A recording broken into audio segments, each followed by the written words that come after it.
What is up, y'all? Welcome back to another great week of games in the Diamond Conference Week 11. We got Snake on the blue side and Predictive Gaming Fujin on the red side. It is me, that Woo Brandon, casting alongside Weenie. We got up here. If you could help introduce Snake on the blue side for us. Yeah, I'm excited to see how this game goes. Snake on the blue side does have Tindies in the top lane on Fiora, XSI playing Gragas in the jungle, 50 Shades of Blade on Yasuo mid, and Paragon and Potato God in the bot lane with Jinx and Karma. And on the side of Predictive Gaming Fujin, on the red side, we got Haruki up playing Malphite in the top lane. We got Jaw in the jungle with Volibear. We got Chapanya fan as Nico mid, or Volibear mid dancing, as you see. And Quick Slice down in the bot lane with Tristana. And Shukran down with Rel also supporting him there. Yeah, I'm really excited for this game. Both of these comps look pretty solid. I'm particularly interested in the mid lane with Yasuo going against Nico. Nico is more of a niche pick mid, and that seems like it could be a pretty volatile lane that goes pretty far into this deciding how this game goes.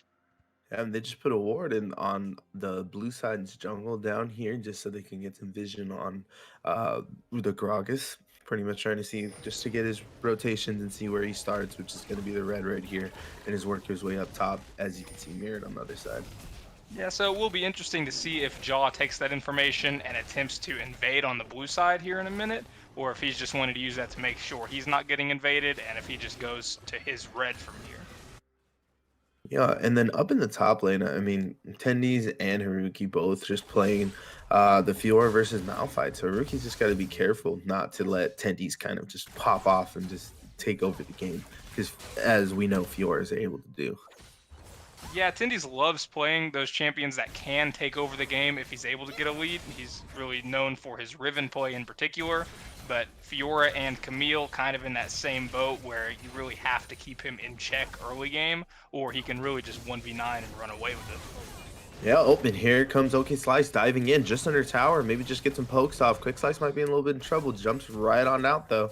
All good to go. They took a little bit more on that side of the trade, but was able to deal the damage that they wanted to do. But also in the mid lane, Chapanya was up in trouble there against 50 Shades of Blade.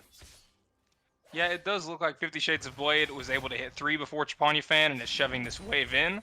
So hopefully he'll be able to keep up that mid pressure for this crab fight that's inevitably going to happen soon. Or it'll be interesting to see if Chapanya Fan's able to get it cleared out so that they can contest crab if they're wanting to. Yep, and then just playing this Malphite up top, just chilling again with it. With the Crystalline Flask is the best way to just keep your sustain against these lanes. Like, yeah, you can take some damage, but just pull off, just let you heal up for a bit. Don't be so aggressive, and you're able to kind of survive it out a little bit longer. But you can't be missing abilities like that with the Q because of how much mana gets taken out from Malphite. Yeah, Oh, and here comes Shruki then diving right here in front of tower. Again, Paragon taking huge damage with Ignite. Also going on there. Quick Slice trying to back up. Shukran off of the horse trying to get some damage. And they were able to put on what they wanted to do onto Paragon. Yeah, that's really just what that Trist Rel combo is going to look to do the entire game. Trist is so strong right now, especially with Hail of Blades. If she jumps onto you, I feel like it's pretty much a free W reset with her E and the Hail of Blades. Yeah, and I mean, it's just so quick to just put out this damage. And with Rel, she's able just to get that extra bit of leap without having to flash onto it. And then adding the flash to it later on, you can make some pretty spicy engages. But that's just how it is down here. I mean, as you said, with Tristana and Rel both able to put the damage out like that, just real quick, getting on top of them and making them feel uncomfortable. Because with this Karma, you're not going to be able to do a lot of pretty much fights. You're supposed to be able to poke a bit down and then get your kills off of that. Yeah, Paragon is now pretty chunked, and he's going to need to look to just farm as much as he's able to without stepping too far forward because he's definitely in the range that Quick Slice and Shukron can burst him down if they overextend at all. Oh, and looking like we got Ja moving down to this bot lane right now.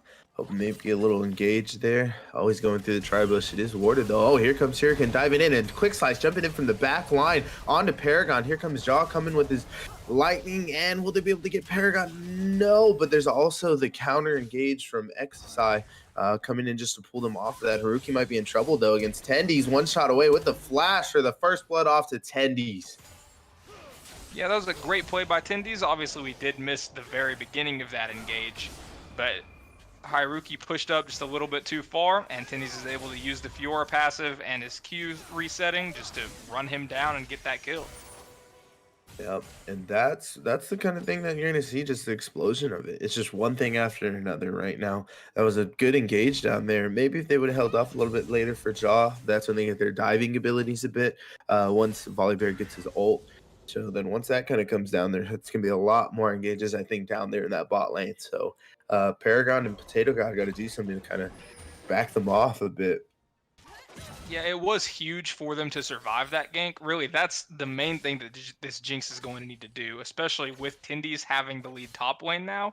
If they're able to just continue soaking up pressure from Jaw without, giving any gold or missing too much farm, then Tendies should be able to push his lead and really start to grief Iruki, honestly, after this base. And that's where it's gonna kind of see where it gets out of hand. But Chapanya fan's not having a fun time right now against this 50 Shades of Blade. With him able to get that early combo off to kind of chunk him a bit back, he was able to not really take control as much as he wanted. Because now 50 Shades of Blade has his cooldowns on his wind wall and is able to move around a lot faster. Yeah, and you do see right there a great job by Chafanya fan immediately rooting him when it looks like he's about to go in. But Open right now. Here comes the dive down. X-Side going to pick it up. And Chapanifan also does pop the ult to get the little shield off of it. Will the Ignite be able to go? No, and is be able to survive off of that. man, that was extremely close and a really good heads-up play by Chapanya fan to ult there and barely surviving because of the shield it gave him. Yeah, and man, everything's just so close right there on these dives and these engages. Like they're putting in the effort, that they're wasting the flashes that come out, but they're not just capitalizing on the lanes a little bit afterwards, trying to take their time with different ones. And I mean, they're spreading it out, so we'll see how it kind of goes forward. Yeah, both teams have had some really close dives just barely not go their way. It does look like there might be a dive here, but Jaw's there to help out. Yep, and here comes Jaw on the 50 Shades of Blade with here. Oh, and XI coming also with a counter, but XI is up one level, and so is 50 Shades of Blade, and they just make it on out of there. Yeah, great play by XSI, just walking up and making his presence known, and essentially just walking 50 Shades of Blade to safety so that he doesn't end up getting punished for shoving that wave. And then Shukran kind of went mid and tried to see if he could do something, but something already happened by the time he could get there. So now he's going to take his way to walk all the way down back bot with Quick Slice. Yeah, and this is one negative of the Tristana pick, is that Trist can't really freeze waves with her passive from her E, just popping all of the minions, making it shove. So if Shukron's wanting to roam on the rel, it's going to be really hard for the Tristana to not shove up, or she'll have to give everything away. Yeah, but as you can see right now, I mean, Paragon's keeping up the CS with them against Quick Slice. Was getting a lot of engages down there in the bot lane, but Paragon's like, but just gotta keep CSing, just keep CSing to keep him in the game. Yeah, Oh, and Jaw is with on 6 a ward though. right here, so they know it's coming. The question is, can Paragon and Potato God do anything to stop it, even knowing it's there, with the volley ult able to just turn the tower off? Oh, and here they both come flying in on top of it, chunking one after another. Paragon does not stand a chance. 2 TPs flying in. Jaw's still underneath the tower. Might want to be careful. Tendies is there, but also Haruki. We got the whole team on the side of Predictive Gaming Fujin down here. They might want to move out. Yep, they're going to move on to Drag right after that. Able to pick up the kill on Paragon, but also everyone knows they're going for Drag, so there might be a little bit something else. Nope, it looks like they're just going to give it away. Yeah, that was a great TP by Tendies as soon as he saw the dive trying to get down there, but then obviously Haruki had his TP up, able to just counter teleport, and keep PGF from getting punished for that dive, and they're able to turn it into a free dragon. Yeah, and now they're up. They tied the kills. They got one dragon, but the side of Snake does have more gold, about just about like a 1.1 gold lead going on right now. Yeah, and pretty much the entire gold lead on the side of Snake is in the top lane on Tindy's. Tindy's is up 25 CS and a kill, whereas the mid laner is up a little bit of farm, down a kill, and bot lane's pretty even in gold. So they're going to look to try to shift some of that gold over to the Jinx and Karma. But right now, Tindy's will want to just use his lead as much as possible to try to give the Jinx some room to farm up so that Paragon can get a couple of items. And on the side of Predicted Gaming Fujin, that's probably what they kind of want to do, like with how they had all 5 down bot lane. But Chapanyafan might be in trouble right now. 50 Shades of Blade able to throw up the real one. Oh, but Chapanyafan jumping back in, misses the ult just barely. Shukran is right here with Jaw. And Haruki and Tendy's just going at it, but they're just going to be dancing around mid lane, showing things off, and then kind of backing up for a bit. Yeah, both these teams are doing a good job of rotating to pretty much everything. Anytime there's a 1v1 engage, other than the one we just about saw top, it feels like either the jungler or the support is immediately there to kind of make the fight back off, say, hey, we do have numbers. This is a little riskier than you thought it was. Yep, and I was gonna say, like as you said, with like we had 5 people bought, they had the TP slide in because both Chapanyafan also opted in to get TP. So Chapanyafan and Haruki both have TP to spread around the map to join their team when they need to. Yeah, that's something that they definitely needed to do to try to stop Tindy's, because with the lead, especially on Fiora, split pushing is going to be such a threat. But since Haruki and Chapanyafan both have teleport, they should be able to try to 1-3-1 a little bit later in the game, or maybe both of them go kill Tindy's with the option to teleport if a fight happens somewhere else on the map right after. Yeah, and Chapanyafan can definitely match Tendies in whatever lane they go to just by wave clear and also with her stun.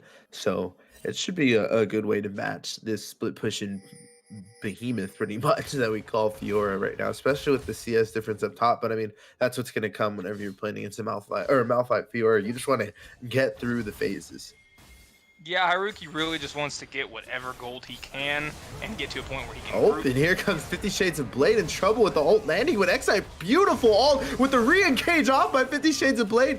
Was able to pick up 1 kill, but Chapanyafan was able to get it the other kill, and XI is able to walk out of there with Jaw coming in from behind, and Haruki might be in trouble. Yeah, that was a great counter engage by XSI to be able to make that a 1-for-1 instead of what looked like it was just going to be a straight up kill on 50 Shades of Blade.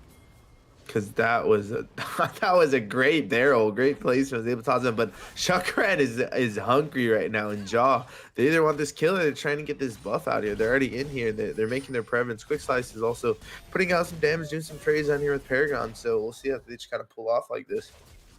Yeah, I think PGF has realized that the top lane is essentially over at this point. They need Haruki to just clear waves, and they're trying to pressure bot as much as possible and see if they're able to make a play on the opposite side of the map of Tindy's. So I feel like they're about to maybe even try another dive soon once the Volibear ult is up and Chapanyafan can roam, and through that set up for Dragon here in a minute. And Chapanyafan and 50 Shades of Blade, it's super exciting right now. I mean, even with that, Chapanyfan's 2-1 because he was able to get the kill, which was going to happen. But with 50 Shades of Blade making it out of there, is able to keep it kind of more the same now in this mid lane with them being right there next to each other and one not over the other. Yeah, the mid lane is really even in gold right now with 50 Shades of Blade only up 15 CS but down 1 kill. And they're just fighting non-stop, I feel like. There aren't a ton of kills going on, but every time we look mid, they're at least trading with each other, they're harassing and trying to push the other off of waves. Yep, and then both supports are just moving around trying to make something happen with one of the other team members while their ADCs kind of soak up this Solex, because here comes Shukran diving again, grabs him on with a Paragon, not really able to do much, but does save the flash, but here comes Quick Slice diving in just for the quick little 1-2 and jump out.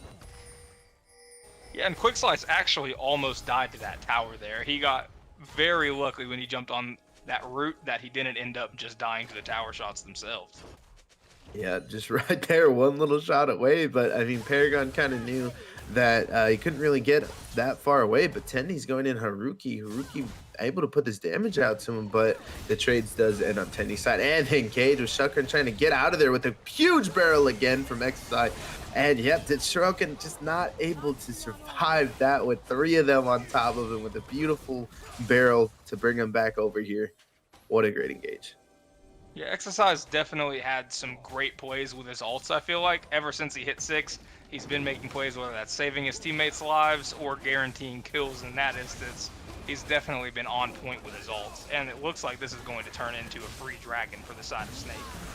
Yeah, I mean, that was some spicy barrels going down. Yeah, I don't know what he's tossing out there on these Boston lagers, like barrels that he's got going, but he's landing them just right for his team when he needs to be there.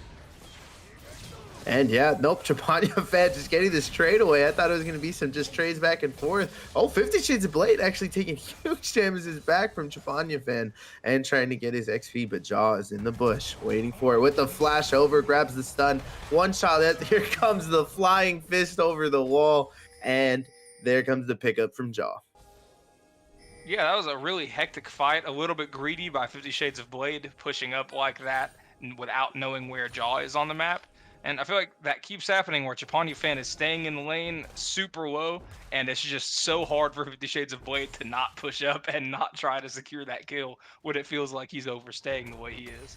Yeah, I mean, you just saw the trade with like a combo. He pretty much chunks Trapania fan down to like 2 more basic attacks and trying to get it. But Shukran and Potato God are just going at it, placing these wards in this jungle, clearing them back and forth, trying to make sure that they got some vision on their either side. Yeah, the fight for vision control. Oh, here comes Shukran again, diving over tower. Is still 1 more shot. Quick Slice did not get the last kill, but was able to get the kill off Paragon real quick, jump over the wall. And I think that's also the tower in a sec, but Potato God trying his best to just put some damage out, keep him from like taking so much of the gold, but we'll see how it goes. Yeah, that was a great play by Quick Slice and Shukran again. It feels like that's just going to keep happening. If Potato God's going to roam the way he is, they're going to continue punishing the Jinx, and Paragon is just really not able to play the game at this point. Just farming as much as he can and waiting to be dove again by that terrifying combo of Rel and Tristana. Uh-oh, Trapania fan. But they also have Shukran right here, able to just kind of make his presence, as you said before, just to show them like, hey, we're here, don't think you can dive on. But he said, I'm diving on to you. Watch out, you don't got a horse. Potato God able to land the root. 50 Shades of Blade rooted on his own, and here comes Trapania fan's ult just to clean it up for them. 3 mid pushing. Yeah, Trapania fan is continuing to get kills, and that's exactly what PGF wants to do. Now they've got a fed Tristana and a fed Nico, which might be exactly what they need to be able to deal with Tendy's split pushing. I don't think no exercise right here though. Here comes Quick Slice just walking into it with the belly bump knockup, able to hold the Q. Quick Slice jumps out. Exercise in trouble, needed to get the kill quick or else that was going to happen to them. And this might also be Herald to them, but the reset is going to take a lot longer to get it. Yeah, that was a really risky play by XSI. It would have been fantastic, obviously, if he'd been able to get the shutdown on Trist, but just barely didn't work out for him. Yeah, and he held on to his ult and his Q. He didn't pop it off rip, so I think he was just trying to see how much damage he could actually do to this Quick Slice to see if he wanted to put all of his resources onto this kill. Yeah, I definitely think he was wanting to wait out the Trish jump and see if, maybe he could alter back into his Q or what his option would be. Man, here comes Tendy. He's super aggressive, trying to pick up Quick Slice like nothing. A quick little 1-2 combo off of it with the ult. Jaw might be in trouble here, just chunking out this tank, chopping up like just steak. Yeah, that is what we said as the game started Tendy's was going to look to do, and he is doing it. Now he's pretty fed on the Fiora, and this is going to be a prime example of a fed split pusher versus a team with really good 5v5 team fight and fed carries. Oh, and here comes Tendy's on Shukran, just trying to clear a ward. Let him just clear a ward, and he's just trying to make it out off the horse. Tendy's here, able to get the critical hit. And Trapania fans are going to get rooted right here. Haruki does have his ult, but here comes the ult from XIV, flying him up for the kill off of 50 Shades of Blade. Haruki's 1 shot. Paragon joins the fight right here. Tendy's in, coming from the backside. Needs his team to jump in with him. Haruki's 1 shot. Gets off. Tendy's able to pick him up with the parry and trying to make it out with XSI here for the backup. But Haruki was able to pick up Potato God from these tower shots. And what a hectic fight right here we got. Yeah, these last couple of minutes have just been crazy, especially with Tindy's basically just living in between the outer and inner tower of mid lane and continuing to fight people, continuing to do tons of damage and force them away from their own tower. And a minute ago, he was only 2-0 with 172, and I was like, oh man, that's a big Fiora right now, just with the CS difference really be having the most in the game. But then was able to pick up 2, and now sits at a 600k gold or 550 gold bounty right now for them on the side of Snake. Yeah, one of those kills was the shutdown on Tristana as well. So Tindy's is able to finish that Essence Reaver as well Oh, as get a Vampiric quick Scepter. slice. But Tendy's is in trouble. He pulled up to the wrong hood with 3 of them right here. But with Potato God able to send them out in supersonic speed, they were safe. Yeah, that's something that Tindy's is really good about, is just knowing his damage as Fiora. He keeps doing things that I'm thinking, oh, that's way too aggressive. He's gonna die for this, and then he's just able to survive, whether it's from Potato God or just his own damage. I mean, that's the difference between a good Fiora and a bad Fiora, really, is that like once you're in, it's not always in all the time. It's calculated, like going in, putting the damage out, being like, okay, cool, I can't really do this, so I'm gonna back up a bit, or being like, oh wait, I hit a crit. Oh, I got another one of his spots. Let me see what I can do here. Yeah, and it does look like PGF is now grouping up. They've kind of realized, hey, we're just going to keep getting picked by the massive Fiora. We've got to group up, use our wombo combo that we have, and see if we can bust open this map. Oh, and here comes Shuckran with the missed ult from Fan, but able to land the double root. Here comes the flying fist. Was able not to land, but was able to pick up 50 Shades of Blade with 2 TPs coming in. Tendy's coming down, actually. Fan having his Zonias is really in trouble. The round nobody places the clone out, and the pickup tower is still not down. They cannot fight under here. Here comes Tendy's and the belly brim from XIV with Tendy's able to pick up another kill. Unstoppable. Keeps the dash going. Quick slice Haruki, them are in trouble. Quick slice hits the parry, and Paragon was able to pick up the kill, but Tendy's is still going, and Haruki used the ult to get out. Yeah, that was a great idea by PGF. They knew what they needed to do to win that fight. Just a little bit of a mess up on the execution, ended with Tindy's being able to get there in time to clean that up and turn it around completely for Snake. And with Paragon able to just pick up a kill out of there just by getting that last little hit, able to add a 250 gold bounty onto his head. Yeah, Paragon, with all this fighting that's been going on everywhere, he's been able to really just quietly kind of farm up and quit getting dove by the enemy bot lane. He's had 3 deaths for forever, and I believe he was 0-3-0. He's now 2-3-2 and up 25 CS on the Tristana. So this is exactly what Snake wanted. They were able to use Tindy's lead to get Jinx to a point where she's about to have 2 items, and she has the Karma on top of her, buffing her even further. Oh, and Tenny's just chunks this tower down, picking up the CS, but Jaw's in the bush. Haruki's here, trying to bait it out, probably. Yep, here comes Jaw in with the flying on top of him. Will he be able to land the stun? No, Tenny's just too strong, just chunking him down with his life steal. Hits the stride breaker right there. It's going to make his way out after he lands the stride breaker on them. So Tendy's knowing what he can do, but he is also level 14 compared to the whole other side. But Fan lands the ult, misses both of them. Tendy's is just going to be able to just jump on him right here. Is taking Baron while this is happening. I just want to point out the rest of them are on the Baron. They're about to finish it, I believe. So even though Tindy's ends up dying there finally after he kills Haruki, it's still a great play for Snake. He and Potato God were able to distract all 5 members of BGF while his team just took Baron.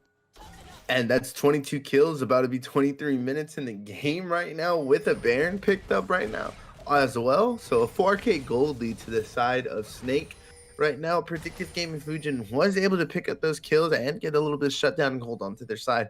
But I mean, that was a great play by them by picking up Baron. I was just in shock. I didn't even think that was happening while this was going down over here in the bot lane. Yeah, there's so much been going on in this game. It feels like both of these teams are very aggressive. They're both looking to make proactive plays as soon as they see something that they think is an opportunity. They're fully committing to it. So both teams are really just going back and forth, swinging the gold. It is a 3,000 gold lead on the side of Snake right now with the Baron buff. But again, PGF's team comp is so good at 5v5 fighting that I do think if they get a good engage, that gold lead really won't matter and they can still win a fight. Yeah, and the last couple of times they've been playing on the back of their heels on the fight, so they can't really show off as much as their power, or they've been split around. But Shukran over here, God landed the root, but here comes the ult from Haruki, able to land on the X side. Chapani fan misses the ult. 50 Shades of Blade was able to jump on Quick Slice. Quick Slice jumps out, but runs into Paragon and the other two teammates right here. With 50 Shades of Blade just slicing through everyone, Paragon able to pick up a kill. Chapani fan's about to go down. Lands another one. Haruki down by 50 Shades of Blade. And they're pushing through this mid lane. That's 4 down for their side, 1 down for the other side. And they're just pushing down this mid lane where Jaw can't really defend the towers.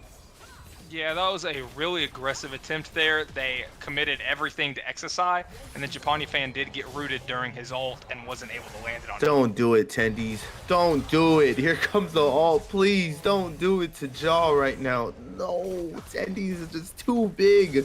Fiora 7-1, 207 CS.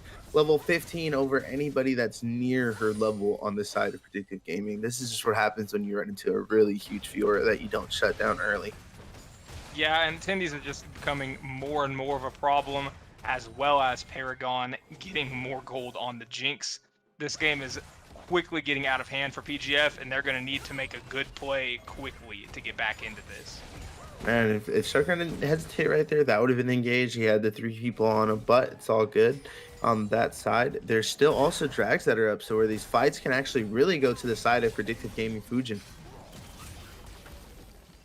Yeah, and Tendies does have his teleport up. As you can see, he's coming right now to help in this Drake fight. And it looks like PGF is just going to have to give it up, or they could lose the game. Oh, and XIV says, nope, bring it here. Misses the barrel, but Quickside is able to get chunked off. Shukran jumping from the back line, able to land them off of it. Here comes Ruki ulting the back line too, as well as they're just trying to pull off, just trying to peel for him, but Jaw's getting torn to shreds by Tendies. There goes down Jaw. Haruki's next. Off, here comes Chapania fans ult.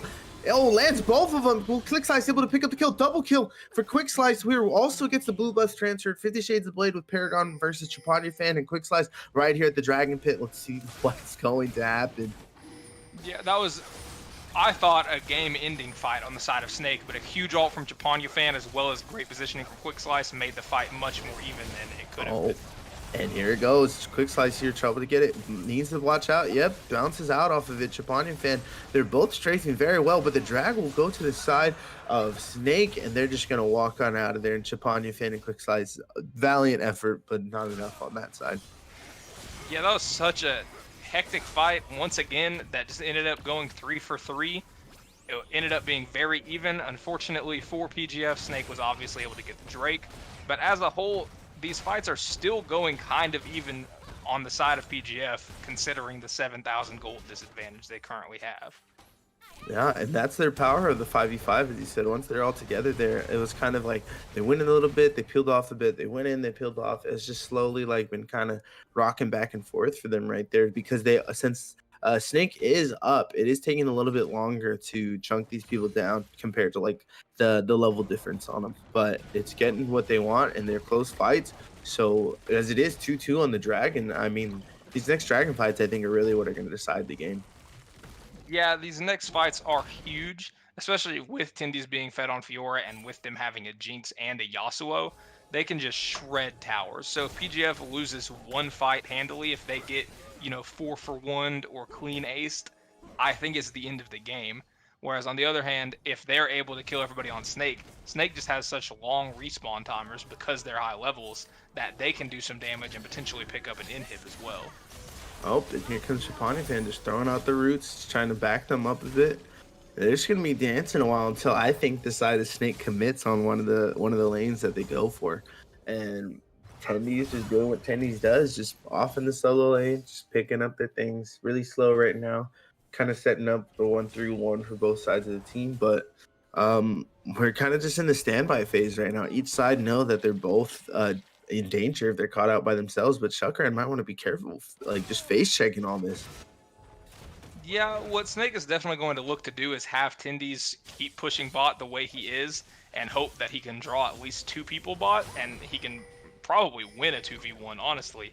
But Haruki does have TP advantage. And the XSI from behind with a huge barrel, but the TP's coming in. Chapani fan drops the ult down. 50 Shades of Blade was blasted off of Quick Slide. Jaw was able to pick up Potato God. Here comes 50 Shades of Blade just slicing through, but Chapani fan does go down. But also top That bot tower does go to the side of Tendies, and they're able to pick up this tower mid, but Tendies is pushing into their base. They're going to have to send someone back to catch up on this, but XI knows this, so he's going to try and keep him from backing and stopping it, because Tendies can just run all the way through the base right now.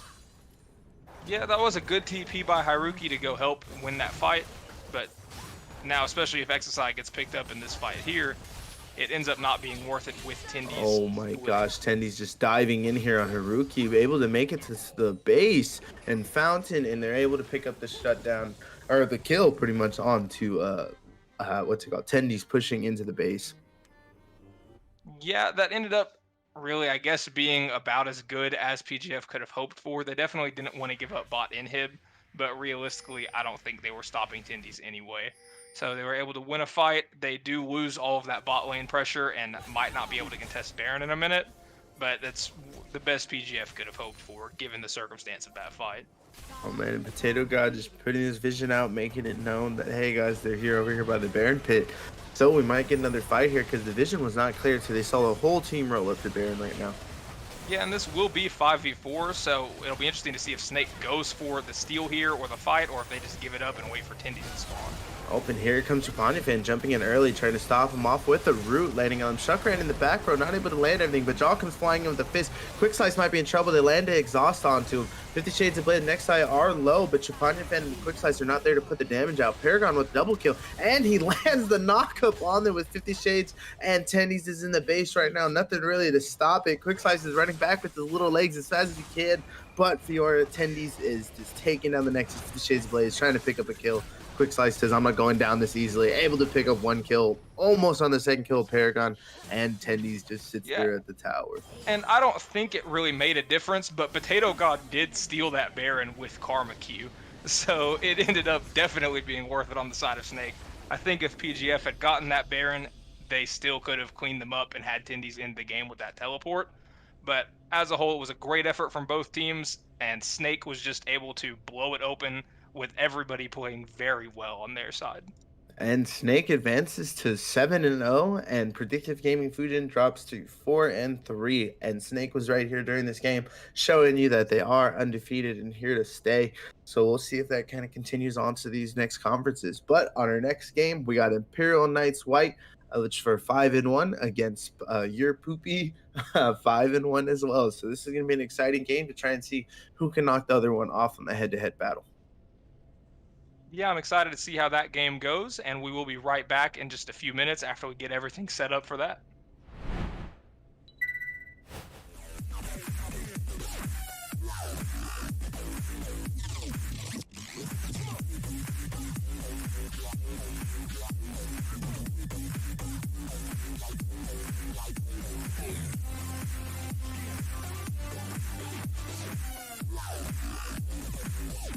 Did you think it was...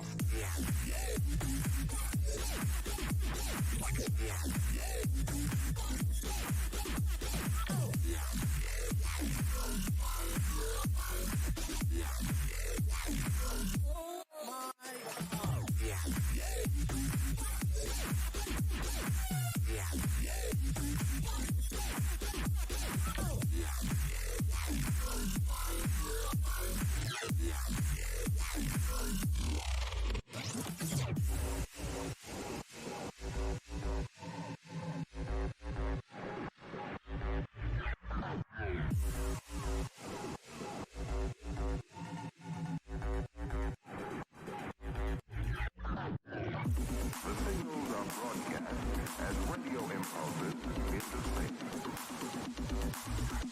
And all guns are being heard on the rear field telescope.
What is up? Welcome back. It's that Brandon again here alongside my buddy. Yeah, and I'm excited to see this game. Our last game was so entertaining, really great gameplay, and hopefully this one's just as good.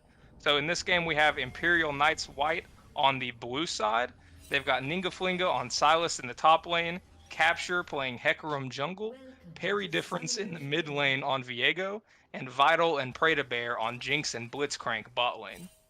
Yep, and on the side of your poopy, we got the red side for Royal Decay going Cho'Gath in the top lane. We got Asesh going Rek'Sai in the jungle. We got SKT Ezreal going Ori in the mid lane. We got CKG going Tristan in the bot lane, and a pull early from Preda Bear, and was just able to get a little bit of damage out there. But CKG in the bot lane is Tristana.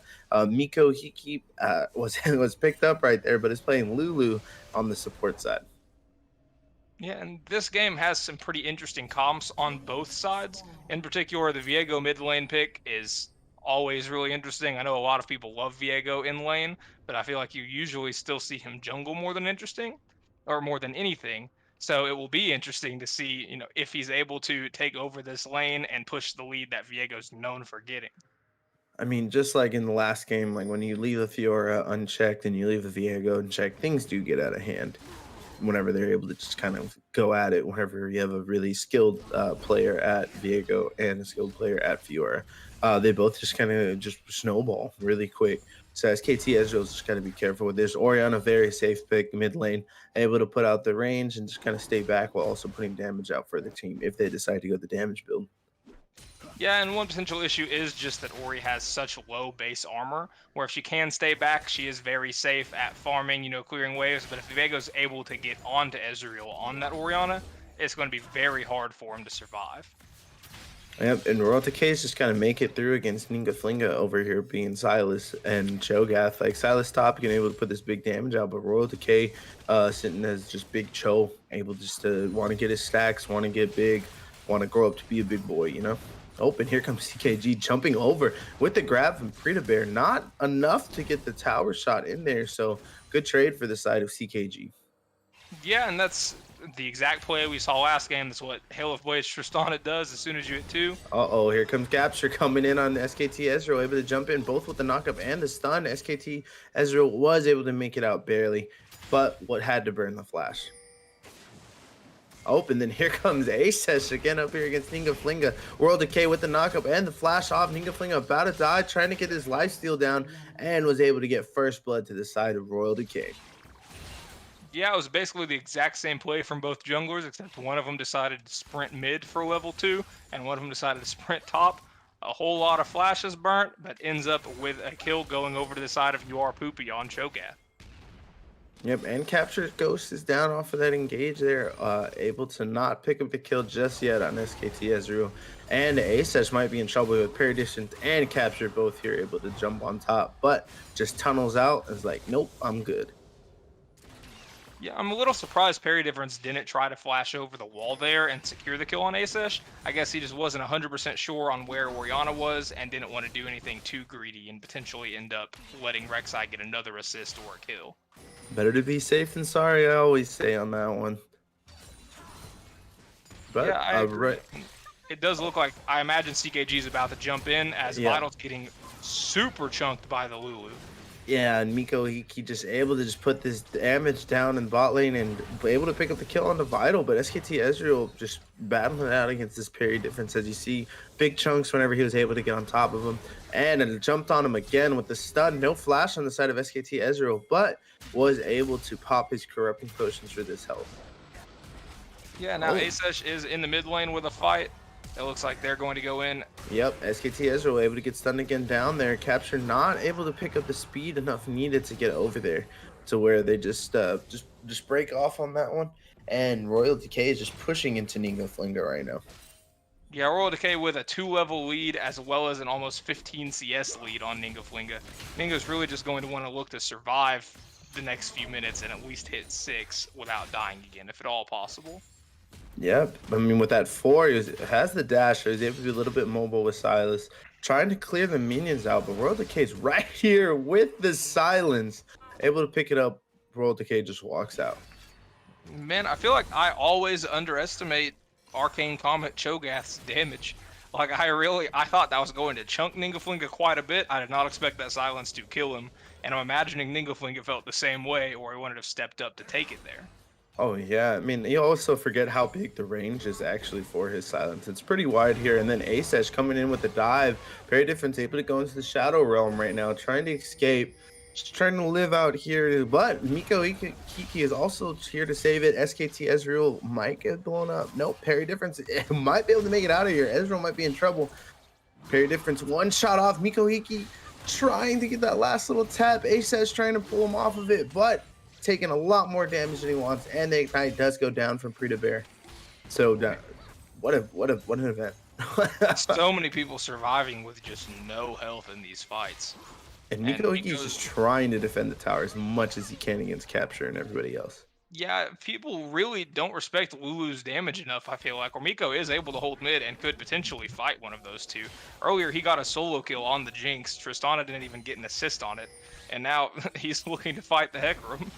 Yeah, and with the Bangless Mirror, I mean, you're able to keep the sustained. You're able to get a little bit of damage out there for Lulu. So, yeah, I wouldn't mess around with all that, in my opinion. Yeah, and Royal Decay is able to just chunk Ningaflinga so hard with this combo. And he also opted to go for a Bramble Vest, knowing that Ningaflinga is on an AP champion. I guess he just thinks that little bit of armor as well as the healing reduction will end up being worth it in any trades to stop Silas's W from making him heal outrageously. Yeah, I mean, when you go against it, you got to be able to want to stop it. Like, your team has to build Grievous Wounds whenever you see a Silas and some of these other champs that have a lot of healing. And Royal Decay has his bite, has his feast, so he's trying to feast it up by getting this combo off on Ningaflinga, who only has the Doran's Ring and a book. Oh, but here comes the pull from Prita Bear right under tower. Miko he cannot hit until right here. One shot down. CKG able to jump back in, chunk damage down, but CKG might be in trouble here, dancing around the minion so he doesn't get pulled, but does get the knockup punch. Here comes the teleport from the top lane, and no, from the mid lane. Actually, SKT Ezreal joining in, but was able just to get the disengage, and CKG has to burn Flash. Very unfortunate to the side of your Poopy having to burn all those sums. Yeah, it was worth it, though, just to make sure that CKG did survive there. He was able to get out, and now Royal Decay going in for a trade on the Silas. And just a one bite there. Capture comes flying in, but needs to watch out. He did just get his ult. Here comes the TP. Royal Decay is actually in trouble here with the TP flying in. Will he be able to get it out? With the ult, there comes the fear. Parry difference there just sets up the kill. Capture just sets up the kill for parry difference, able to pick it up and moves on as Cho'Gath is now on their side. Yeah, and that is a huge play for parry difference for him to be able to get that little bit of gold.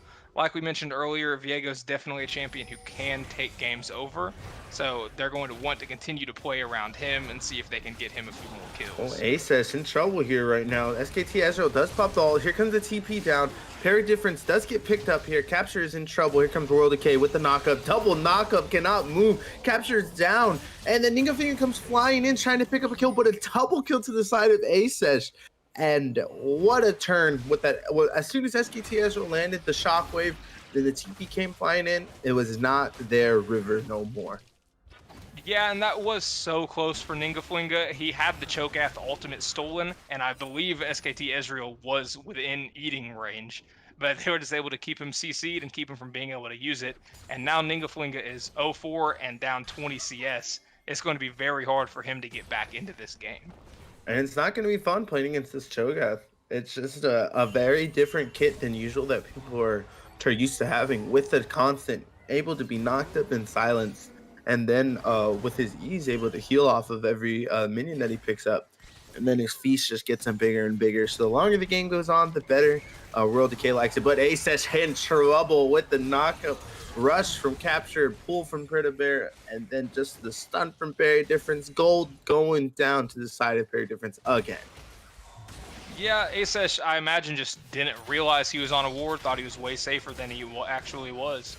Oh, and here's the combo that I said. Ningaflinga in trouble, able to get the W off, but Royal Decay's ult is back up, so he's trying to munch up here in the top lane. He's a real bony-looking guy, but he's trying to get that meat and be a real boy. Yeah, and Ningaflinga was forced to blow his flash there, so now he's in a position that if he eats another Q from the Cho'Gath, I think he'll definitely die. Oh no, poor thing, Ninga Flinga. I mean, once he landed the combo again, got the knockup, walked it up. Now World Decay is sitting at 5-1. But the good thing is that, oh, actually, wait, SKT Ezreal just popping off against Parry Difference, back and forth. He's getting a little bit chunk, has the life steal. Oh, and he touches it, but not enough to where Parry Difference was able to pick up the kill. Yeah, I feel like that fight was very well played by both Parry Difference and SKT Ezreal, but that kill is just barely able to go over to Parry Difference.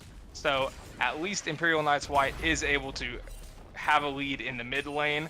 It looks like first tower will be going over to the side of UR Poopy, but they're trying their hardest to keep this game in control. Yeah, World Decay does need to make his way out of there to try and keep his lead. I was going to say that it's okay that World Decay has this because he is also the tank on their side of the team. Yes, he's going to do a lot of damage, but I mean, everyone knows Cho'Gath's going to get huge. So they're already accounting for it in their head if you really think about it. Yeah, I mean, obviously you never want to give free gold to anybody. You know, he chose going to get tanky quicker than usual. But definitely if you say, hey, we're going to give 5 kills, you know, who do we want to get them? I think you would most likely want Cho'Gath to get them before you'd want Rek'Sai, Tristana, or Orianna to get them. Yep, I mean, able to have that great front line for them does go for the Everfrost first pick, so that's going to be very key for this side to slow down on these combos. And Ningaflinga does need to be careful when he is in those lanes by himself against Royal Decay with that Everfrost. And Rek'Sai does choose to go Prowler's Claw here, so able to actually cut down the distance between him and an enemy even more with that Prowler's Claw proc. Yeah, and Royal Decay did opt to rotate down for this dragon, so it looks like Imperial Knights White is going to just give up the dragon, say, hey, we can't contest this 4v5, definitely not with the Fed Cho here. But at least Ningaflinga is able to farm safely for a little bit, as well as get what looks like a couple of armor plates from the top turret. That's what he needs to get back into this. I mean, he's only down by a couple CS, not nothing too crazy yet, but Pretty Bear here feeling aggressive, trying to get these kills, but they don't know Asesh is coming, except for right here on this ward. And they are able to make it out in time. Yeah, Imperial Knights White is now, it looks like, potentially thinking about diving Royal Decay. I'm not sure I would recommend that, but it looks like this game is a lot more even than you would think it is just looking at the top lane. Luckily for the side of Imperial Knights White, they're only down about 200 gold, and Silas does scale. So Ningaflinga is absolutely not out of this game. He'll be able to farm up and still become a threat a little bit later with no issues at all, hopefully. Yeah, and Royal Decay actually respecting it by him staying back at the tower. He does pull an ult from him, so they both have Feast, but the difference is that Royal Decay doesn't have that big spike of healing back from the W whenever it comes that Silas has on his side. And Pretty Bear right here pushing up to SKT Ezreal with the flash knockup, holds the pull, waiting for it. Here comes the shockwave to get him off of him and the Lulu ult, but SKT Ezreal not enough, got the pull back. Will maybe be able to make it out. Nope, Capture able to pick it up, and Miko Hiki able to pick up the kill off of Parry Difference. Asesh able to bounce out of there on one of his water tunnels. Yeah, that is another kill over to Miko. It's going to be the Lulu carry. I said it earlier. I'm looking for Lulu to build full AP here, maybe a Rabadon's Death Cap, and just completely take over the game. I mean, with the slow right here, Ace is able to kind of almost hunt down and keep up with them. And Lulu doing this damage that you don't really see coming out of the little champ right there. But Lulu just as solid and as annoying as any other support. And Asesh getting knocked up and pulled over. He does have double with Capture. Might be in trouble here. Here comes the ult from Vital. And Asesh able to pick up that kill on the Capture. But, oh, I thought he was going to get rooted. But Miko Hiki is the one that actually gets stunned here, rooted. And SKT Ezreal does come flying in with the ult. But Parry Difference jumps back on him, as he said, low armor getting chunked. Asesh gets pulled again, knocked up. SK Ezreal able to pick up Parry Difference. Here comes the polymorph down. Here comes CKG jumping in, and another TP. Vital is definitely in trouble right now. Sees it. Here comes Royal Decay with the little speed boost from the side of SKT Ezreal with the little quick 1-2 punch, able to pick up Vital.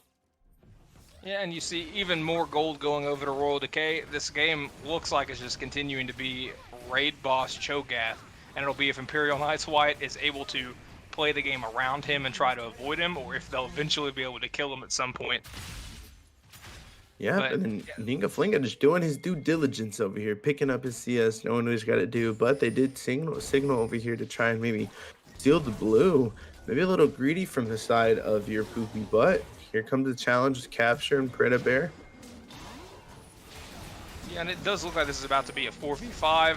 It will be interesting to see if they commit to this hard engage. Uh-oh, Ninga Flinga picked up Lulu Wall. Here comes CKG over the edge trying to do it. A-Sesh on top of Vital, able to run out of there, able to pick up another kill. Roll Decay is on a rampage, picking up Blitzcrank on this one, and Ninga Flinga and Vital were able to jump out, actually. Oh, A-Sesh said, come here, flashes over the wall, pops the Lulu Wall to keep him alive a little bit longer, but just not enough to get feasted on by Royal Decay, and there goes more health to the side of Cho'Gath. Oh, here comes the ult from Vital, trying to get that last little shotgun shell to see if he can get a pick up and execute on him. Doing everything Vital can to stop it, but that is a win for the side of your poopy. Yeah, there were so many people super low on the side of your poopy, where they ended up winning that fight pretty handily and getting a lot more gold out of it than Imperial Knights White did. But it felt like it was just a few Jinx autos or maybe one ability missed that could have completely changed that fight to the side of Imperial Knights White. And that's what I was saying. I thought it was super greedy of the side of your poopy to come also pick that up after they have vision on them and know that they're going to do it. But it was I ate my words because it worked out for them just fine. For them now sitting at a 16-6 kill lead with 2 dragons to the side, but only up about 4K gold. It is a good amount. And this is actually a little bit closer of a game, but I mean, on the sides of the kills, your poopy's just been able to execute a lot better than the side of Imperial Knights White. Yeah, luckily Imperial Knights White do have now a decently fed Jinx with 2 kills but quite a bit of farm, as well as the Viego in a good spot with his kills. And both of those champs can take over games if they get the right kind of fight. Oh, here comes Peter Bear, able to pick him up. Nico Hiki lances the ult again. Polymorph, though. Peter Bear cannot do anything. Ninga Flinga picks up the Cho'Gath ult. Shockwave miss. SKT Ezreal out of position, but their whole team of 5s there. And the side of Imperial Knights White is just off, not coordinated right here. Separated down. They're going for the drag. We'll see who jumps in, who goes for it. But Ninga Flinga does have the feast, maybe trying to steal, but there also is smite on the side of A-Sesh. And the drag does go to the side of your poopy with 3, and the next one it's Soul. So they're definitely going to fight for that next drag when it pops up. Yeah, that is huge for your poopy to be able to get those first 3 drags, and now they're going to be pressuring Soul Point at 23 minutes, which is so early in the game to potentially have that permanent buff on your team. Imperial Knights White's going to really need to make a play within the next few minutes or try to catch somebody out right before that Drake spawns, just so they can prolong this game as much as possible. And I wanted to make a point actually before that fight that CKG didn't have his item built. Like in that fight, he did not have his Kraken Slayer down yet for the side for the side of your poopy, and then now is able to pick up his Kraken Slayer and do a little bit more damage. But I mean, on that one, he didn't have his Kraken Slayer done by 18 minutes pretty much. So it's gonna be quite a game for CKG, just sitting here trying to farm back up to join the rest of his ranks of your poopy. Yeah, both ADCs do now have quite a bit of gold, so they should both be doing a lot of damage if they're able to position well and not get jumped onto by the bruisers and tanks of the other teams. And they both have those peeling from their teammates. Like both have beefy boys to just run in the front, and or bruisers that kind of pick up that front lane for them to go in there and peel them off. Yeah, and Parry Difference is looking to run away here invisibly, and A-Sesh can obviously tell where he's running because of your XI, but just not able to hit him with anything, and Parry Difference is able to survive what would have been an overextension on most champs. And Herald might be going to the side of your poopy. They're able to pick it up. They have the vision control. They have the damage. So Herald should be going to the side of your poopy, while also Decay and Ninga Flinga just chill in the bot lane. Yeah, and this game is just going to get harder and harder for Imperial Knights White as it goes on. Royal Decay now has his plated steel caps as well as a Thornmail, and the only AP on the side of Imperial Knights White is Ninga Flinga, who's pretty behind on the Silas. So that Cho'Gath is going to be so hard to kill. Kraken Slayer will definitely help for the Jinx, but it's still going to be really rough. And A-Sesh actually does go in, trying to pop up and kill Parry Difference real quick. Wasn't able to do it, but did escape Pretty Bear's hook. And right now, they're just making this pressure to be known. They've just constantly been in this jungle like the whole entire time. But here comes Royal Decay landing the Everfrost. Here comes the slow. Here comes the silence. And just going to be able to walk out of there. Yeah, and it looks like UR Poopy is going to back off now with SKT Ezreal resetting, hopefully finishing his item. He did. He was able to grab a Ludens there as well as a couple of control wards. So now his shockwaves are going to be absolutely huge in fights, and it's just another member that Imperial Knights White are really going to have to respect, and Vital in particular is going to have to watch and be ready to flash out of at any moment. And right now, for the side of your Poopy, I mean, they're kind of just squadding up together, trying to, I guess, make their pushes around because they're in control of this game right now. They know that no matter what, on this next drag fight, they're going to contest. So they don't need to force anything. They don't need to try and do some crazy fancy thing. Just go with what they're doing, sit in their lanes, kind of figure it out, and then group up for this next drag fight that they could potentially push a lot farther onto the Imperial Knights White space. Yeah, they absolutely know, hey, we have our win con in sight. We know what we need to do. We don't have to make any stupid plays. We don't have to go too aggressive, because if Imperial Knights White's going to get back into it, it will be from somebody on your Poopy overextending or a pick going over onto their side. So if they're able to slow the game down like they're trying to do right now and just wait until they get this Cloud Soul, they should pretty easily be able to turn that into a Baron play right after and then look to really open the map up. And that's what they want. I mean, like everyone just really being very cautious, really being very careful, knowing that this is a very fragile point in the game for both sides of the team. It could be where they finally put their foot on their throat on the side of Imperial Knights White, or it could be where they just claw their way back in by picking up this XIV Ezreal. Pretty Bear, they're starting instantly Baron right now. They said, we got to go. We got to do this. But I don't know if they're going to stay with it. Yep, they see them coming. Aces pulls up. They kind of back off. Able to get one pick off with Blitzcrank on the side. Blitzcrank on their team. Oh, parry difference gets picked up. Or he gets his ult picked up. Yeah, and I think they realized they still maybe could have done that Baron. I don't think it was a bad call at all. But they just realized they can also turn it into a Drake play here in the next 30 seconds if they play their cards right, and then prolong the Dragon Soul at least another 6 minutes. But on the side of SKT, Ezreal does have his TP, so he could join the fight whenever they need it right now. And yep, here comes TP mid. So now it's back to a normal 5v5. Yeah, now they're going to look to just melt it off spawn, but your Poopy looks like they're saying, hey, take the dragon, we don't care. We're just going to open up your base while you're down there. They're able to give it. They have 3, so they're like, you can have 1. Here you go. And here comes the side of Imperial Knights White coming in to try and make something happen. The tower is going down fast, though. If they're going to do something, they got to make it go fast. Here comes Flinga trying to do something. Oh, Capture trying to knock him up. Able to get the pull onto Asesh. Flinga picks up Miko Hiki on the backside. And Polymorph comes flying down onto him. Parry difference jumping onto him. Flinga trying to also jump on his CKG, but able to finally get the shutdown with him jumping onto parry difference. And then he jumps back onto SKT Ezreal. Royal Decay in trouble. Big man, but super slow walking. Trying to get the knockup to get him off, but it looks like Royal Decay is going to slowly decay into the ground. Yeah, that was absolutely huge for Imperial Knights White. I mean, I cannot overstate how much gold they just got. Vital was able to come around from the back along with everyone else and really just get ignored. Vital wasn't touched that entire fight, and he was able to stand there, use his rocket autos and his machine gun autos to melt the enemy team. And now they're able to open up the map a little bit, getting that first mid turret, and now they're going to take some jungle camps away and look to reset with what's now only a 700 gold lead. That's what I was going to say. Out of all that, able just to cut down the gold lead so well for the side of Imperial Knights White, and that's exactly what they needed. And with having the Blitzkrieg on your team, you're able to find these picks. You're able to just pull them into your whole team, so you're like, yo, you're not getting away, at least not easily without having to burn some sums. Yeah, that's exactly right. It was a really heads-up play by everybody on Imperial Knights White, and it wasn't a bad play by your Poopy by any means. That could have very easily gone to their side in the fight and ended up ending the game right there if they win a clean fight at the inhib. But Imperial Knights White's barely able to outplay them within that fight, and suddenly we have a very close game. Yep, very different sitting in this bush. Maybe trying to kill up CKG, but I mean, Big Boy Cho'Gath is there, so I don't really know. Oh, everything's going to get going.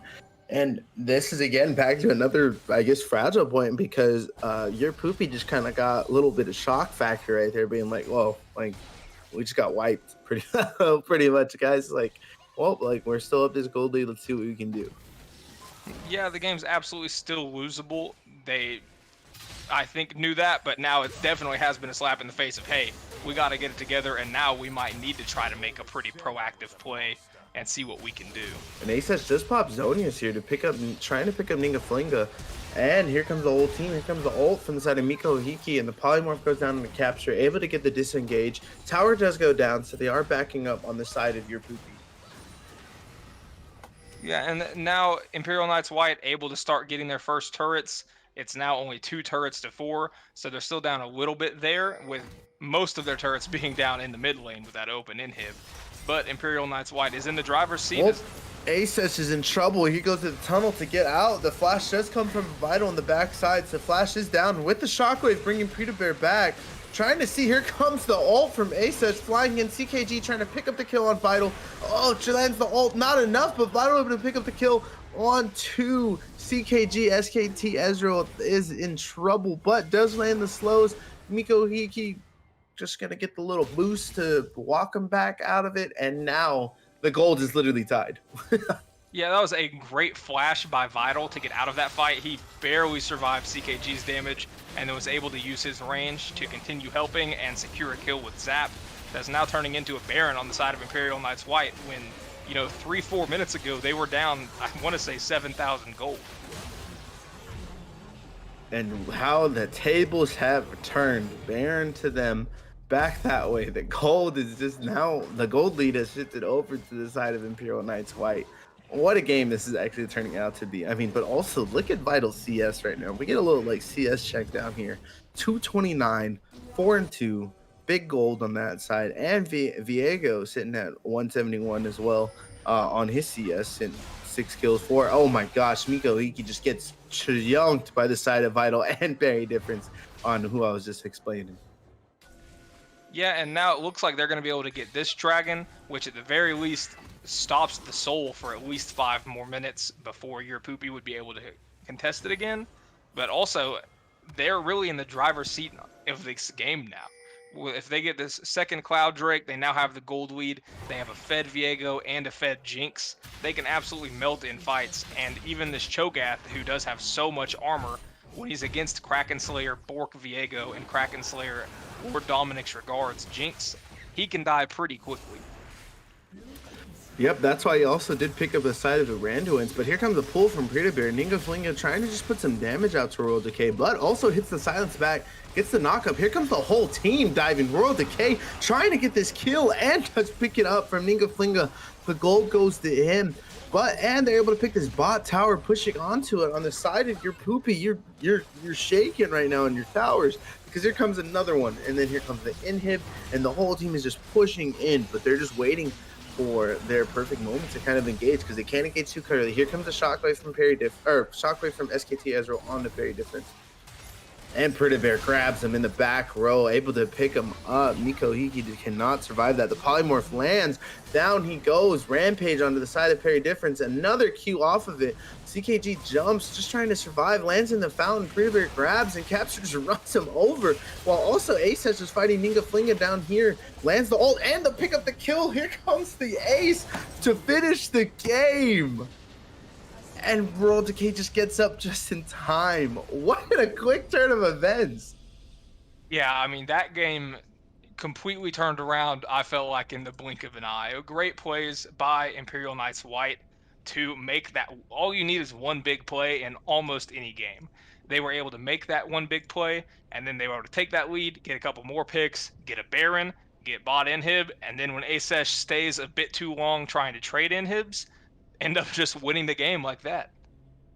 And Imperial Knights White drop to 5-2, while your poopy goes up to 6-1 and does win the head-to-head battle tour later on. If Imperial Knights White does get up, there's other bracket and people moving around in it.